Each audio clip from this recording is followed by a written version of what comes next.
Hi Cancer! Hello po sa lahat po ng mga Cancerian. Ito po ang inyong March 2024 love reading. Yan po, tungkol po sa pag-ibig. Yan po mga dude. March 2024, stab in the back. Sa kasalukuyan, meron pong heartbreak dito or separation.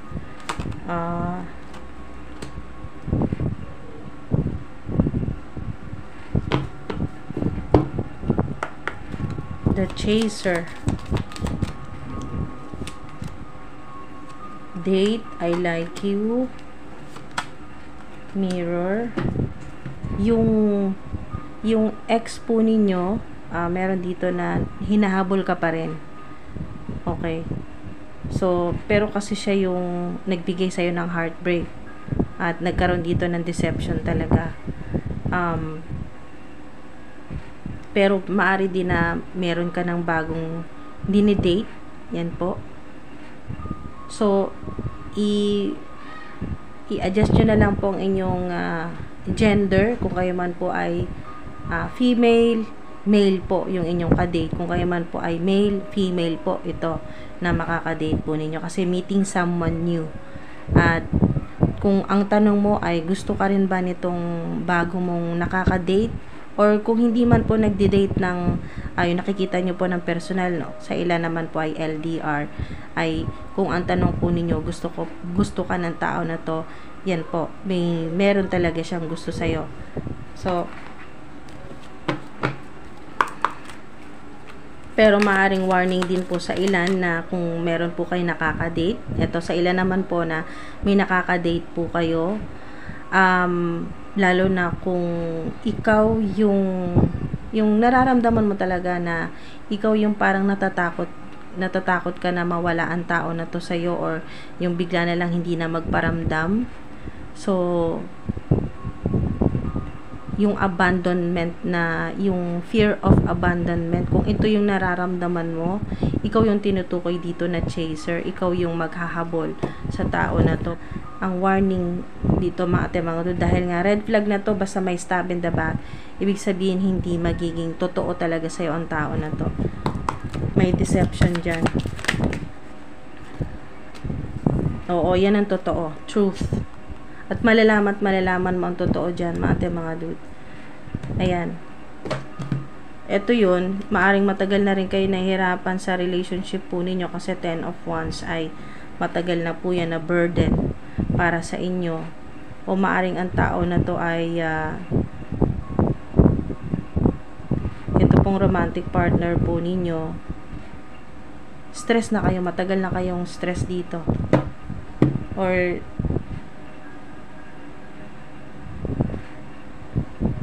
may nakaka-date. Itong romantic partner po ninyo, may dinidate siya or nakikipagkita siya sa iba.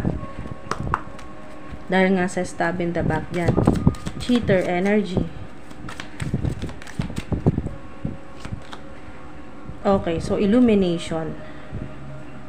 Malalaman mo ang totoo. Ayan, sun. Magiging maliwanag sa yung lahat. Malalaman mo ang totoo.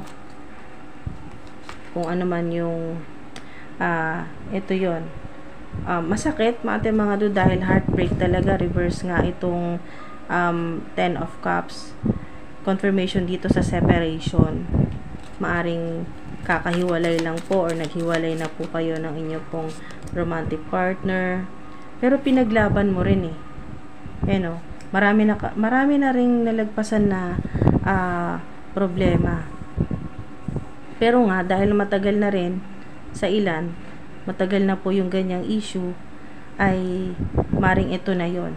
Itong March, yung katapusan ng separation. Maring ito na rin yung sign na dahil alam mo na ang totoo, or malalaman mo na ngayong March ang totoo, ay matatapos na. Pero sa ilan naman po mga dude, ay maaring hahabol-habulin ka pa rin ito ng romantic partner mo na pinutol mo na ang connection sa kanya, or yung relationship. Kung ikaw na yung nakipaghiwalay, hahabulin ka nito.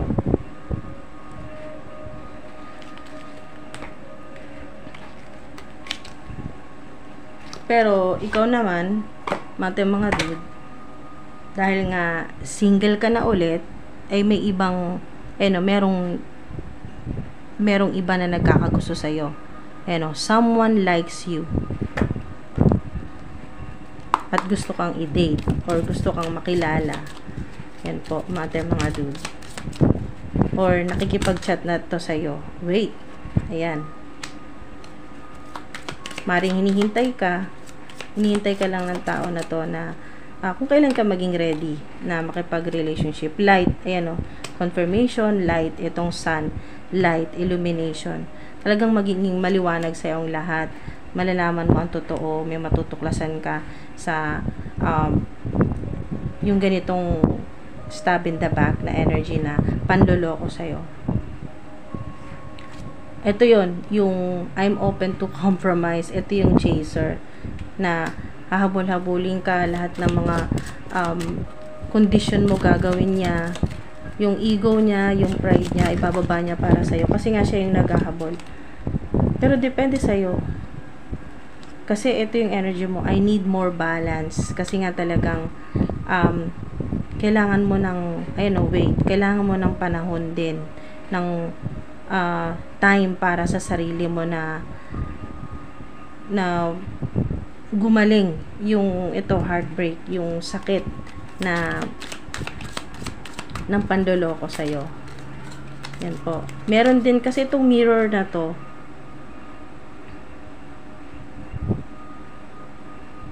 Meron dito nga sa ilan yung inyo pong sitwasyon ay yung kung sino pa yung pinagkakatiwalaan mo, yun pa yung naging third party.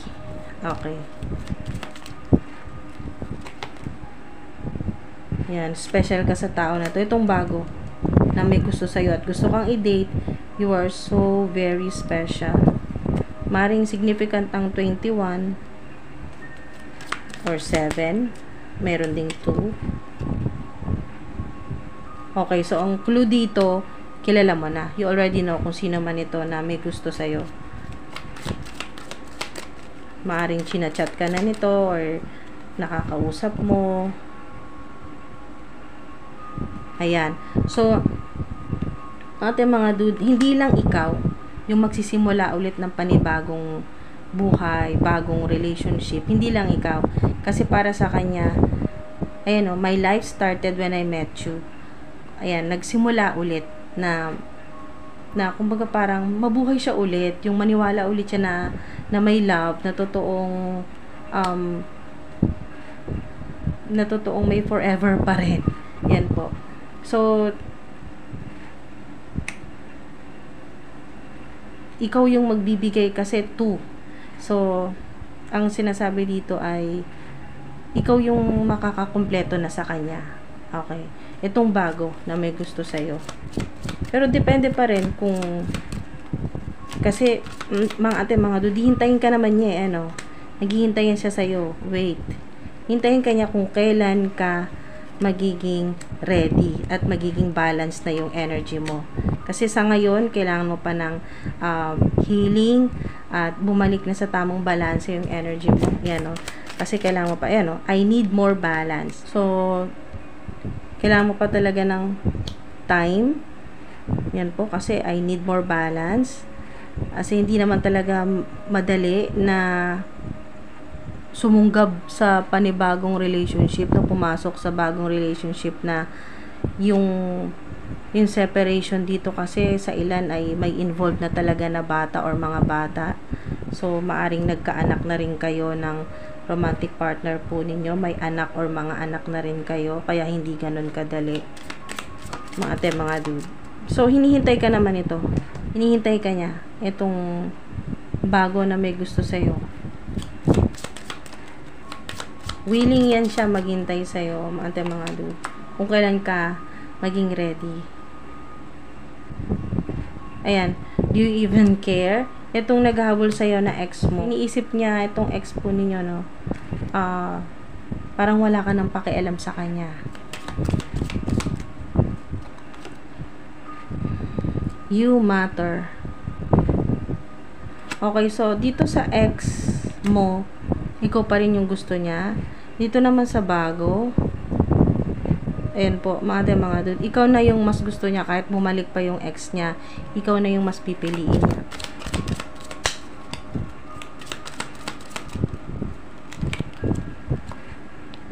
Ego. Okay, so itong ex mo, iniisip niya talaga na napakataas ng ego mo, ng pride mo. Pero siya naman, kaya niya nga mag-compromise na ibaba yung ego niya. Baliwalain yung ego niya. Okay, so ang magiging sagot mo naman sa ex mo, or maaring sinagot mo na rin yung tanong ng ex mo, maybe.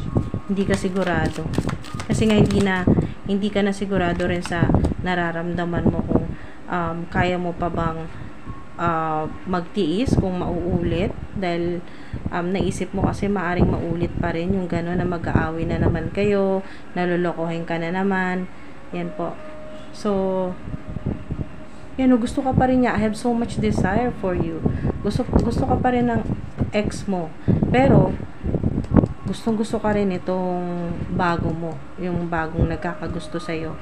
Or bagong nakaka-date mo or makaka-date mo pa lang. Ayun, I have so much desire for you.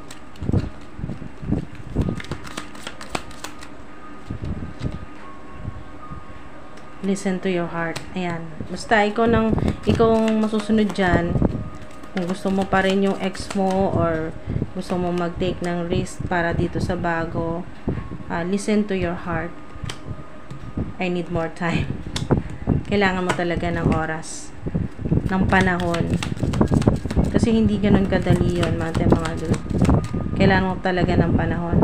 Maring approximately 4 months. Makalipas ang 4 na buwan, dun ka lang makakapag-decide kung tatanggapin mo pa ba si ex o entertain mo na itong bago na may gusto sa'yo at naghihintay. They are waiting for you. Pareho sila naghihintay sa'yo sa decision mo. Yan kung kailan. They are waiting for you. You are my everything. 10. Maaring may connection sa October. Maaring tao na to ay nakilala mo nung October. Gusto ka rin niya. Kung may feelings ka dito sa bago, romantic feelings, ganun din talaga siya.